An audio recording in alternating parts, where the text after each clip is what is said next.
America ने Iran के जोहरी plant पर जो हमला किया है, उसके बाद में ईरान ने इजराइल पर इतना जबरदस्त वार किया कि उसके 10 बड़े शहरों को निशाना बनाकर उसको बिलियंस बिलियंस में नुकसान पहुंचाया है और मिसाइलों की बारिश कर दी। अगर मीडिया रिपोर्ट्स की माने तो इजराइल के 10 बड़े शहरों को निशाना बनाया गया। 10 बड़े शहरों को निशाना बनाया गया, जिसमें तल अवीव और हैफा में बड़े पैमाने पर तबाही देखी गई।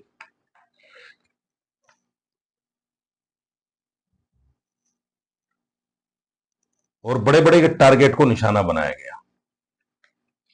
ये देखिए, जैसा बोया है वैसे ही काटेगा आदमी। इजराइल ने जो बोया है वही काट रहा है।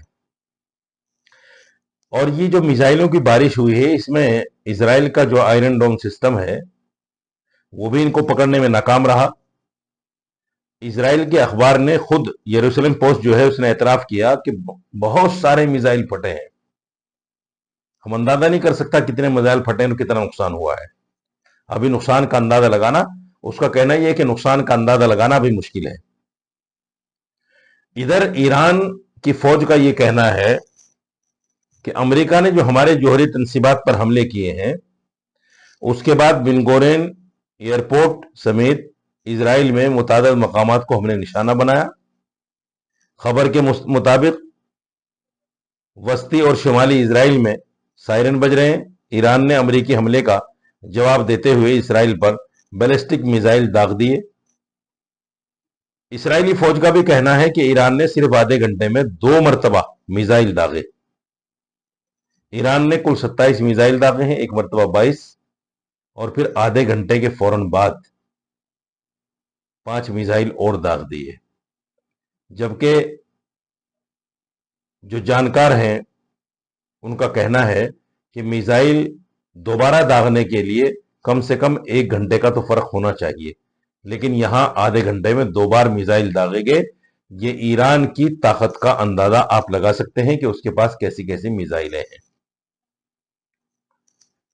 इजरायली हुकूमत के मुताबिक जिन इलाकों को निशाना बनाया गया काफी बड़े हैं, जो कि मकबूजा शाम की गोलान की पहाड़ियों से लेकर बालाई गलील तक हैं, शिमाली और वस्ती साहिली इलाकों तक फैले हुए हैं। 10 अलग अलग साइट्स को बराह रास्त मिसाइलों से या बड़े शार्प पैनल से निशाना बनाया गया। इन साइट्स में खासतौर पर तल अवीव के इलाके और हैफा में बड़े पैमाने पर नुकसान हुआ है।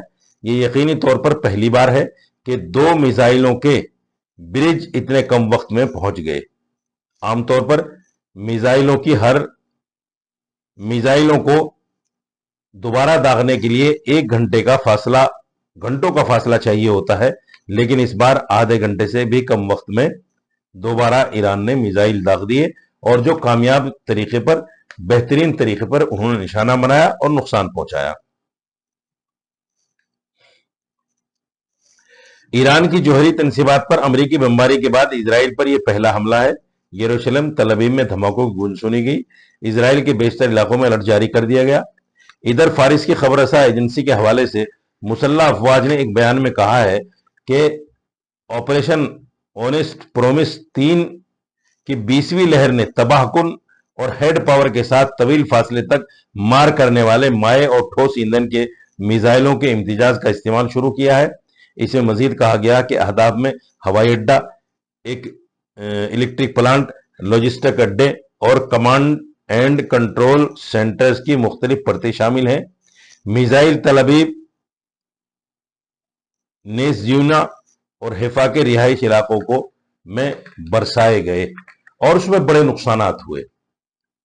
ये इजराइल की जो खबर रसा एजेंसी हैं उनका भी कहना है और ईरान भी यही दावा कर रहा है। ये इतना बड़ा हमला था, कहते हैं कि मिसाइल इतनी जबरदस्त दागी गई कि पूरे इजराइल में भूकंप आ गया। और इतना जबरदस्त भूकंप था कि इजरायली ये कह रहे थे कि बस अब बचने का कोई रास्ता नहीं है।